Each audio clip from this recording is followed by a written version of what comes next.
नमस्कार भाई सभी लोगों को। मैं अजीत आप सभी का अजीत ऑनलाइन स्टडी में स्वागत करता हूं।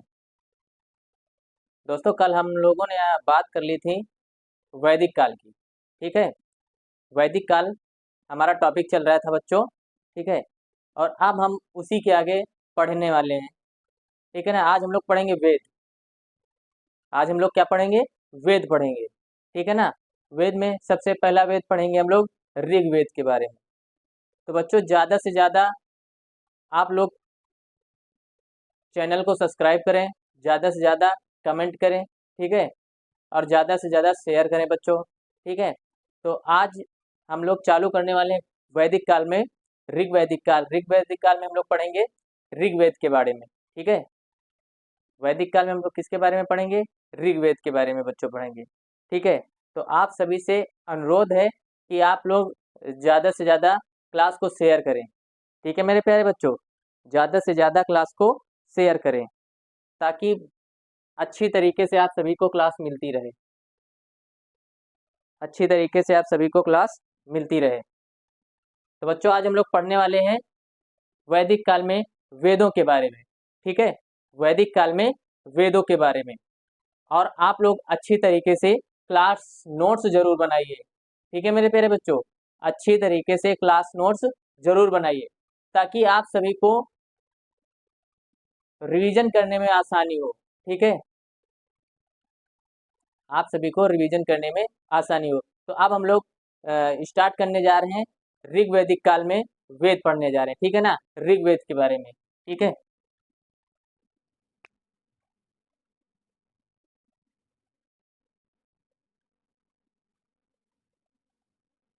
इसके बारे में पढ़ने जा रहे हैं बच्चों, वेद के बारे में।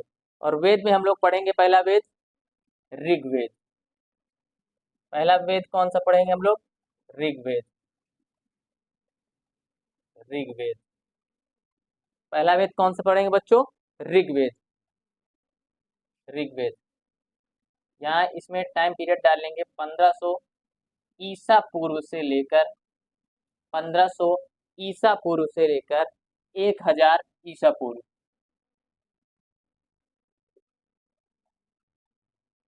1000 ईसा पूर्व। ठीक है बच्चों, 1000 ईसा पूर्व। अब हम लोग ऋग्वेद के बारे में पढ़ने वाले हैं बच्चों। ठीक है, एक एक चीज बहुत अच्छी तरीके से समझना है बच्चों। ठीक है, एक एक चीज बहुत अच्छी तरीके से समझना है। ठीक है ना, आज हम लोग क्या पढ़ने जा रहे हैं? ऋग्वेद। ठीक है ना, लिखेंगे बच्चों, लिखेंगे।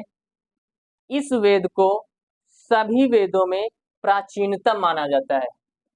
इस वेद को सभी वेदों में, सभी वेदों में प्राचीनतम माना जाता है। सभी वेदों में प्राचीनतम माना जाता है। प्राचीनतम, प्राचीनतम माना जाता है। इस वेद को सभी वेदों में प्राचीनतम माना जाता है। माना जाता है। सबसे प्राचीनतम वेद कौन सा है आपका बच्चों? ऋग्वेद है। सबसे प्राचीनतम वेद ऋग्वेद है। ठीक है ना, इस वेद को वेदों में सबसे प्राचीनतम माना जाता है। इसमें 10 मंडल है। कितने मंडल है बच्चों? इसमें 10 मंडल है। 10 मंडल है। इसमें 10 मंडल है। इसमें 10 मंडल है। और इसके 10 मंडल को वेद व्यास द्वारा संकलित किया गया है। और इसके 10 मंडल को वेद व्यास द्वारा संकलित किया गया है। वेद व्यास द्वारा संकलित किया गया है। वेद व्यास द्वारा संकलित किया गया है। ठीक है ना, इस वेद में 10 मंडल है। और इन 10 मंडलों को किसने संकलित किया है? वेद व्यास के द्वारा संकलित किया गया है बच्चों। ठीक है, वेद व्यास के द्वारा संकलित किया गया है। इसमें 1028 या 1028 सूक्त हैं। इसमें 1028 सूक्त हैं। सूक्त, ठीक है ना, 1028 सूक्त हैं। 1028 सूक्त हैं। 1028 बच्चों क्या है, सूक्त है। ठीक है ना, हम लोग पढ़ किसके बारे में रहे, ऋग्वेद के बारे में। ठीक है ना, इस वेद को सभी वेदों में प्राचीनतम माना जाता है। ठीक है ना, इस वेद को सभी वेदों में बच्चों प्राचीनतम माना जाता है। इसमें 10 मंडल हैं। ठीक है ना, और 10 मंडलों को संकलित करने वाले वेद व्यास जी हैं। ठीक है ना, 10 मंडल को संकलित किसके द्वारा किया गया, वेद व्यास द्वारा किया गया। इसमें 1028 सूक्त। ठीक है ना, लगभग 1028 सूक्त। आगे लिखेंगे बच्चों, लगभग 10,462 मंत्र। 1028 सूक्त और 10,462 मंत्र। 10,462 मंत्र या ऋचाएं, या क्या लिखेंगे बच्चों, 10,462 मंत्र या ऋचाएं। ऋचाएं या श्लोक हैं, श्लोक है। ठीक है बच्चों, बहुत ही ध्यान पूर्वक से समझना बच्चों, एक एक चीज आप सभी को बहुत अच्छी तरीके से समझाई जा रही है। ठीक है ना, ताकि आप सभी लोग क्लास नोट्स अच्छी तरीके से प्रिपेयर कर सकें। ठीक है, अच्छी तरीके से क्लास नोट्स प्रिपेयर कर सकें। ठीक है ना, आगे लिखेंगे बच्चों, कितना, 1028 सूक्त और 10,462 मंत्र या ऋचाएं या श्लोक है। ठीक है ना, आगे लिखेंगे बच्चों हम लोग इसमें, ऋग्वेद में विभिन्न देवी देवताओं की स्तुति के मंत्र है। ऋग्वेद में लिखेंगे बच्चों, ऋग्वेद में विभिन्न देवी देवताओं, देवी देवताओं, विभिन्न देवी देवताओं से संबंधित स्तुति के मंत्र हैं। विभिन्न देवी देवताओं से संबंधित स्तुति स्तुति के मंत्र हैं, स्तुति के मंत्र हैं। सभी देवी देवताओं से संबंधित स्तुति के मंत्र है बच्चों। ठीक है ना, ऋग्वेद के प्राचीनतम मंडल, आगे लिखेंगे बच्चों, ऋग्वेद के प्राचीनतम मंडल, ऋग्वेद के प्राचीनतम मंडल, ऋग्वेद के प्राचीनतम मंडल 2 और 7, 2 से 7। ठीक है बच्चों, 2 से 7 है। प्राचीनतम मंडल कौन से है, 2 से 7 है। और ऋग्वेद के नवीनतम मंडल, ऋग्वेद के नवीनतम मंडल, नवीनतम मंडल, ऋग्वेद के नवीनतम नवीनतम मंडल, बहुत अच्छी तरीके से समझना बच्चों। ठीक है ना, पहला और 10वां मंडल, 10वां, पहला और 10वां मंडल। प्राचीनतम मंडल कौन सा है, 2 से 7, और नवीनतम मंडल पहला और 10वां है बच्चों। ठीक है ना, पहला और 10वां है। बहुत अच्छी तरीके से बच्चों समझना है आप सभी को। ठीक है ना, कहाँ कहाँ से हो गया हम लोगों का, ऋग्वेद, वेद में क्या पढ़ रहे हैं हम लोग, ऋग्वेद। ऋग्वेद सभी वेदों में प्राचीनतम माना जाता है, ऋग्वेद को सभी वेदों में प्राचीनतम माना जाता है। इसमें 10 मंडल हैं, इसमें 10 मंडल है। इन 10 मंडल को वेद व्यास द्वारा संकलित किया गया है। ठीक है, इसमें 1028 सूक्त, ठीक है, 1028 या 1028 सूक्त, 10,462 मंत्र या ऋचाएं या श्लोक हैं। ठीक है मेरे प्यारे बच्चों, इसमें देवी देवताओं से संबंधित स्तुति के मंत्र हैं, किसमें, ऋग्वेद में।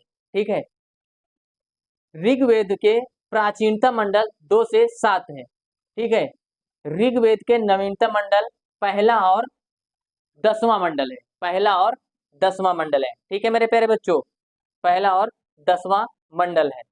अब हम लोग पढ़ेंगे मंडल। एक तरफ लिखेंगे बच्चों मंडल, ठीक है, और एक तरफ लिखेंगे ऋषि, किससे संबंधित है। ठीक है, किस ऋषि से संबंधित है। ठीक है मेरे प्यारे बच्चों, एक तरफ मंडल और एक तरफ ऋषि। लिखेंगे प्रथम मंडल, प्रथम मंडल, प्रथम मंडल बहुत अच्छी तरीके से समझना, इतना डीप से बच्चों कोई पढ़ाता नहीं है, ठीक है ना, इतना डीप से कोई पढ़ाता नहीं है, ठीक है ना। प्रथम मंडल, प्रथम मंडल में लिखेंगे प्रथम मंडल कर्ण और इससे संबंधित है, कर्ण और इस,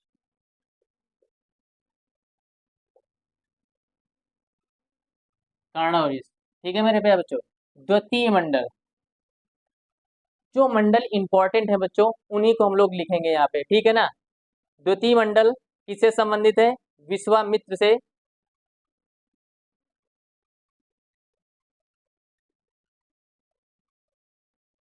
द्वितीय मंडल बच्चों किससे संबंधित है, ग्रहत्मस एक ऋषि थे उनसे संबंधित है, ठीक है ना। लेकिन हम द्वितीय मंडल नहीं लिखेंगे, तृतीय लिखेंगे सीधा, तृतीय मंडल, तृतीय मंडल, तृतीय मंडल बच्चों संबंधित है किससे, विश्वामित्र से, ठीक है ना।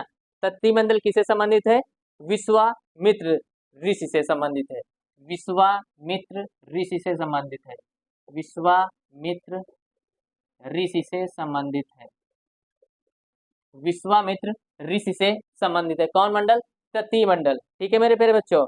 इसी मंडल में गायत्री मंत्र की रचना की गई है, लिखेंगे बच्चों इसी मंडल में, किस मंडल में, तृतीय मंडल में गायत्री मंत्र की रचना की गई, गायत्री मंत्र की रचना,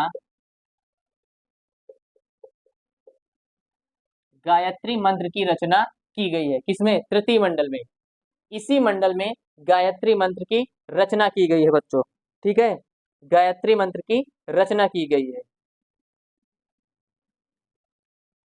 लिखेंगे बच्चों इसी मंडल में गायत्री मंत्र की रचना की गई है। ये मंत्र, ये मंत्र लिखेंगे बच्चों, ये मंत्र सावित्री को समर्पित है, ये मंत्र सावित्री को समर्पित है, किसको समर्पित है बच्चों, सावित्री, सावित्री को समर्पित है, सावित्री को समर्पित है, ये मंत्र सावित्री को समर्पित है बच्चों, ठीक है, ये मंत्र सावित्री को समर्पित है, सावित्री को समर्पित है। आगे हम लोग देखेंगे बच्चों, आगे हम लोग देखेंगे सातवां मंडल, आगे हम लोग देखेंगे प्रथम मंडल हो गया, तृतीय मंडल और सातवां मंडल,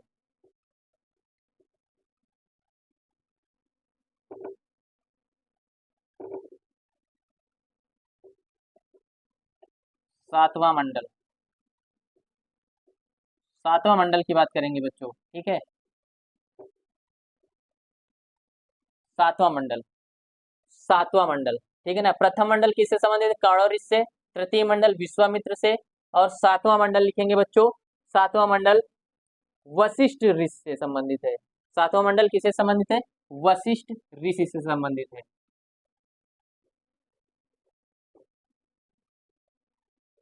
वशिष्ठ ऋषि से संबंधित है, वशिष्ठ ऋषि से संबंधित है सातवां मंडल बच्चों, ठीक है ना।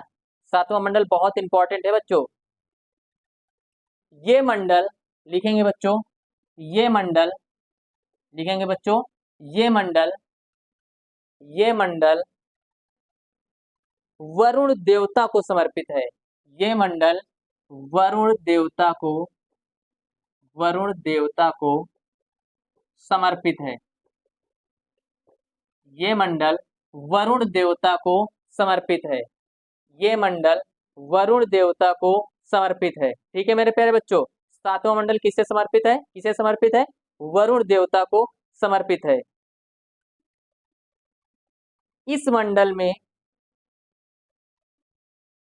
इस मंडल में 10 राग युद्ध की चर्चा है, लिखेंगे बच्चों इस मंडल में 10 राग युद्ध की चर्चा है, 10 राग युद्ध की चर्चा है, 10 राग युद्ध की चर्चा है बच्चों। लहरों से डरकर नौका पार नहीं होती और कोशिश करने वालों की कभी हार नहीं होती। तो इसी तरीके से हमें कोशिश करती रहनी है, ठीक है ना, इसी तरीके से हमें कोशिश करते रहना है ताकि हम सभी लोग सिलेक्शन के करीब पहुंच सके, ठीक है। हम सभी लोग कहाँ सिलेक्शन के करीब पहुंच सके, ठीक है ना। और यही मानना है हमारा कि आप लोग बहुत अच्छी तरीके से पढ़ाई कर रहे होंगे, ठीक है ना। आप सभी को चीजें भी बहुत अच्छी तरीके से समझ में आ रही होंगी। जो चीज अभी तक आप लोगों की क्लियर नहीं थी वो अब आप सभी की क्लियर हो गई होगी, ठीक है। आप सभी की चीजें क्लियर हो गई होंगी, ठीक है ना। प्रथम मंडल किससे संबंधित है? कर्ण और इससे, ठीक है ना। तृतीय मंडल विश्वामित्र से। तृतीय मंडल में ही बच्चों क्या हुआ? गायत्री मंत्र की रचना की गई जो सावित्री को समर्पित है। सातवां मंडल वशिष्ठी ऋषि से संबंधित है, ठीक है ना। इसमें ये मंडल वरुण देवता को समर्पित है। इसी मंडल में दशराग युद्ध की चर्चा है। इसी मंडल में दशराग युद्ध की चर्चा है या दशराग युद्ध का उल्लेख है। नवा मंडल लिखेंगे बच्चों, सातवें के बाद नवा मंडल। नवा मंडल, नवा मंडल, नवा मंडल, नवा मंडल बच्चों अंगिरा ऋषि से संबंधित है। अंगिरा ऋषि से संबंधित है नवा मंडल। अंगिरा, अंगिरा ऋषि से संबंधित है। नवा मंडल किससे संबंधित है बच्चों? अंगिरा ऋषि से संबंधित है। अंगिरा ऋषि से संबंधित है, ठीक है मेरे प्यारे बच्चों। इसमें देवता सोम का उल्लेख मिलता है। इस मंडल में, इस मंडल में देवता सोम का उल्लेख मिलता है। देवता सोम का उल्लेख मिलता है। देवता सोम का उल्लेख मिलता है, ठीक है मेरे प्यारे बच्चों। इस मंडल में देवता सोम का उल्लेख मिलता है। देवता सोम का उल्लेख मिलता है मतलब कि सोमदेव का उल्लेख मिलता है, ठीक है ना। सोमदेव का उल्लेख मिलता है। किस मंडल में सोमदेव का उल्लेख मिलता है? नवा मंडल। इंपॉर्टेंट है बच्चों नवा मंडल। नवा मंडल इंपॉर्टेंट है, सातवां मंडल इंपॉर्टेंट है। ये सभी क्या है? इंपॉर्टेंट वाले मंडल लिखाए जा रहे हैं आप सभी को, ठीक है ना। अगला है दसवां मंडल, बहुत इंपॉर्टेंट बच्चों, ठीक है ना। दसवां मंडल, दसवां मंडल, दसवां मंडल, दसवां मंडल भी बच्चों बहुत इंपॉर्टेंट है, ठीक है ना। दसवां मंडल, दसवां मंडल की रचना महासूक्ति ऋषि ने की थी। महासूक्ति ऋषि द्वारा, महासूक्ति ऋषि द्वारा की गई, ठीक है ना। इसमें लिखेंगे बच्चों इस मंडल से,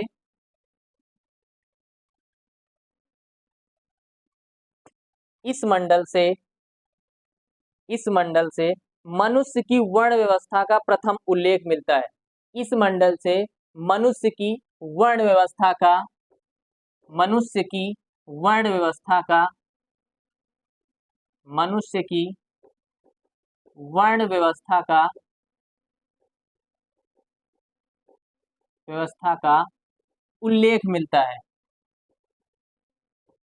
उल्लेख मिलता है। मनुष्य की वर्ण व्यवस्था का उल्लेख मिलता है बच्चों, ठीक है ना। मनुष्य की वर्ण व्यवस्था का उल्लेख मिलता है, ठीक है ना।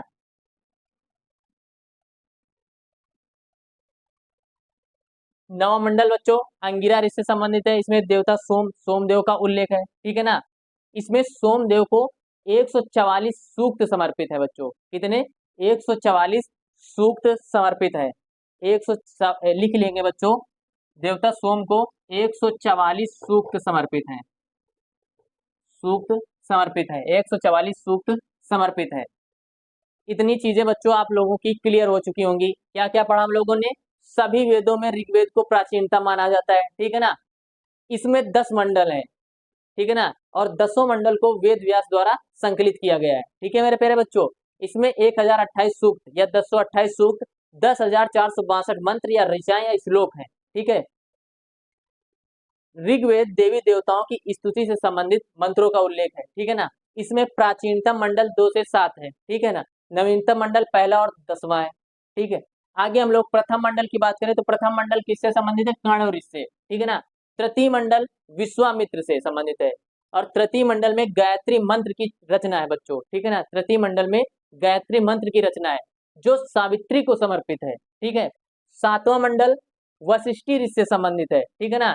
इसमें वरुण देवता को, यह मंडल वरुण देवता को समर्पित है, ठीक है ना। इसमें दशराग युद्ध की चर्चा की गई बच्चों, किसमें? सातवें मंडल में, ठीक है ना। नवा मंडल अंगिरा ऋषि से संबंधित है, ठीक है ना। इसमें देवता सोम का उल्लेख है और देवता सोम को 144 सूक्त समर्पित हैं। ठीक है। 10वां मंडल महासूक्ति ऋषि, ठीक है ना, इसमें मनुष्य की वर्ण व्यवस्था का उल्लेख किया गया है। इतनी चीजें बच्चों आप सभी की क्लियर हो चुकी होंगी। एक बार आप सभी लोग अच्छी तरीके से देख लें इसको। ठीक है, एक बार अच्छी तरीके से देख लेंगे बच्चों। आज हम लोग ऋग्वेद पूरा क्लियर करेंगे। ठीक है ना, आज हम लोग ऋग्वेद पूरी तरीके से क्लियर करेंगे बच्चों। ठीक है, ऋग्वेद पूरी तरीके से क्लियर करेंगे बच्चों। ऋग्वेद पूरी तरीके से बच्चों आज हम लोगों को क्लियर करना है।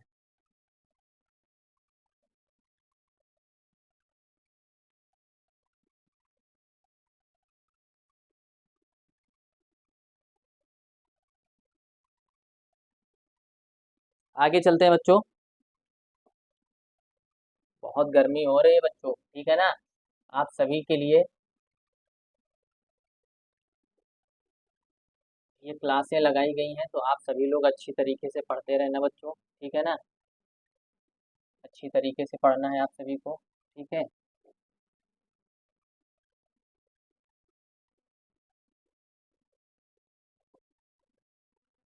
सिलेक्शन सभी को लेना है मेरे प्यारे बच्चों। ठीक है, आगे लिखेंगे, आगे लिखेंगे। ऋग्वेद में सरस्वती नदी को वैदिक काल की सबसे पवित्र नदी बताया गया है। ऋग्वेद में, ऋग्वेद में, ऋग्वेद में, ऋग्वेद में सरस्वती नदी को वैदिक काल की, सरस्वती, सरस्वती नदी को, नदी को वैदिक काल की,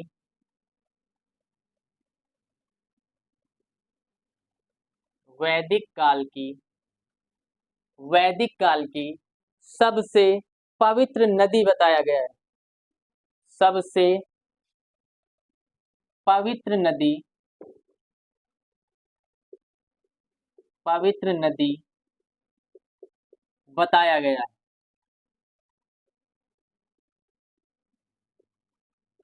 बताया गया है ऋग्वेद में सरस्वती नदी को वैदिक काल में सबसे पवित्र नदी बताया गया है। ठीक है मेरे प्यारे बच्चों, एक एक चीज आप लोगों को लिख के समझाई जा रही है ताकि आप सभी लोगों की चीजें क्लियर हो सके।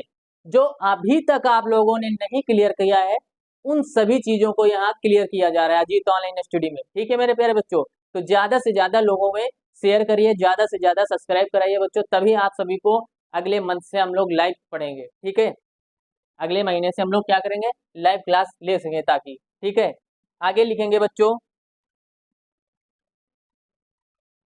ऋग्वेद में सरस्वती नदी को वैदिक काल में सबसे पवित्र नदी बताया गया है। और और और और सबसे महत्वपूर्ण नदी सिंधु को बताया गया है। सबसे महत्वपूर्ण नदी, सबसे महत्वपूर्ण नदी, पूर्ण नदी सिंधु को बताया गया है। सिंधु को बताया गया है, सिंधु को बताया गया है। ऋग्वेद में सरस्वती नदी को वैदिक काल में सबसे पवित्र नदी बताया गया है और सबसे महत्वपूर्ण नदी सिंधु को बताया गया है। सबसे महत्वपूर्ण नदी किसको बताया गया है बच्चों, सिंधु को बताया गया है। ठीक है, ऋग्वेद में यमुना नदी का उल्लेख 3 बार किया गया है। ऋग्वेद में यमुना नदी का उल्लेख, यमुना नदी का उल्लेख, यमुना नदी का उल्लेख 3 बार किया गया है। 3 बार किया गया है ऋग्वेद में यमुना नदी का उल्लेख 3 बार किया गया है बच्चों। ठीक है ना, 3 बार किया गया है। और गंगा नदी का उल्लेख, गंगा नदी का उल्लेख, गंगा नदी का उल्लेख 1 बार किया गया है। यमुना नदी का उल्लेख बच्चों कालिंदी के रूप में किया गया था। ठीक है ना, और गंगा नदी का उल्लेख 1 बार किया गया है। ठीक है ना, 1 बार किया गया है। ठीक है ना, ऋग्वेद में सबसे ज्यादा बार, ऋग्वेद में सबसे ज्यादा बार, सबसे ज्यादा बार पिता शब्द का उल्लेख है, ठीक है ना, सबसे ज्यादा बार पिता शब्द का उल्लेख है, पिता शब्द, पिता शब्द का उल्लेख है। कितनी बार है बच्चों? 300 335 बार, 335 बार, ठीक है ना। कितने बार है बच्चों? 335 बार, ठीक है ना, 335 बार। इसीलिए ये क्या है? पितृसत्तात्मक है।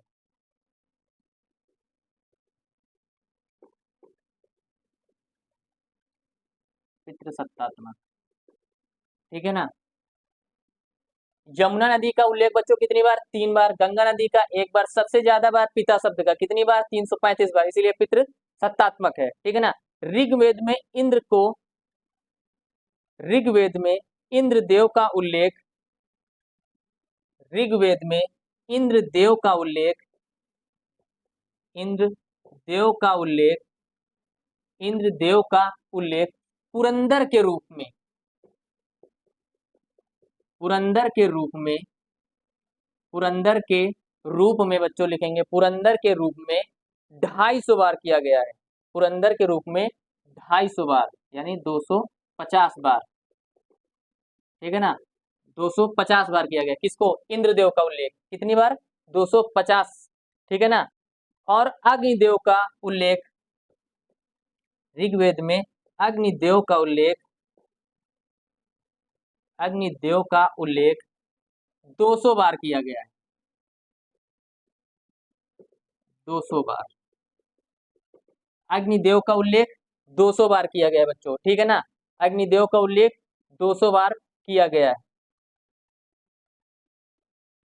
नेक्स्ट, 3 बार रुद्र, 3 बार रुद्र नाम का उल्लेख, रुद्र नाम, रुद्र नाम किसका है? रुद्र नाम यानी भगवान शिव, भगवान शिव का उल्लेख 3 बार किया गया है, 3 बार किया गया है। भगवान शिव का उल्लेख कितनी बार? 3 बार किया गया है, ठीक है ना। भगवान शिव का उल्लेख 3 बार किया गया है। ऋग्वेद में इतनी चीजें बच्चों आप सभी की क्लियर हो चुकी होंगी। क्या क्या? ऋग्वेद में सरस्वती नदी को वैदिक काल की सबसे पवित्र नदी बताया गया है, ठीक है मेरे प्यारे बच्चों। सबसे प्राचीन नदी, सबसे महत्वपूर्ण नदी, सबसे महत्वपूर्ण नदी बच्चों सिंधु को बताया गया है, ठीक है ना। यमुना नदी का उल्लेख 3 बार मिलता है ऋग्वेद में। गंगा नदी का उल्लेख 1 बार मिलता है। सबसे ज्यादा बार पिता शब्द का प्रयोग किया गया है, ठीक है ना। कितनी बार? 335 बार, ठीक है। इंद्रदेव को, ऋग्वेद में इंद्रदेव को पुरंदर, इंद्रदेव का उल्लेख पुरंदर के रूप में 250 बार मिलता है, ठीक है ना। वहीं अग्निदेव को ऋग्वेद में उल्लेख 200 बार मिलता है, ठीक है ना। और भगवान शिव यानी रुद्र नाम का उल्लेख कितनी बार? 3 बार मिलता है बच्चों, ठीक है ना। कितनी बार? 3 बार मिलता है। आगे देखेंगे बच्चों हम लोग क्या पढ़ेंगे। वह व्यक्ति जो ऋग्वेद का उच्चारण करता है उसे होत्री या होता कहा जाता है। वह व्यक्ति, लिखेंगे बच्चों, वह व्यक्ति, वह व्यक्ति जो ऋग्वेद का उच्चारण करता है, लिखेंगे बच्चों, वह व्यक्ति जो ऋग्वेद का उच्चारण करता है, उच्चारण करता है, उसे होत्री या होता कहा जाता है, होत्री या होता कहा जाता है, होता कहा जाता है, होत्री या होता कहा जाता है, ठीक है मेरे प्यारे बच्चों, होत्री या होता कहा जाता है, ठीक है। आगे लिखेंगे, ऋग्वेद में 2 ब्राह्मण ग्रंथ हैं। कितने? 2 ब्राह्मण ग्रंथ हैं बच्चों, 2 ब्राह्मण ग्रंथ, 2 ब्राह्मण ग्रंथ हैं। कौन कौन से हैं? 2 ब्राह्मण ग्रंथ हैं। ऋग्वेद में 2 ब्राह्मण ग्रंथ हैं, ऐतरेय और कौशितकी, ऐतरेय और कौशितकी, ऐतरेय और कौशितकी,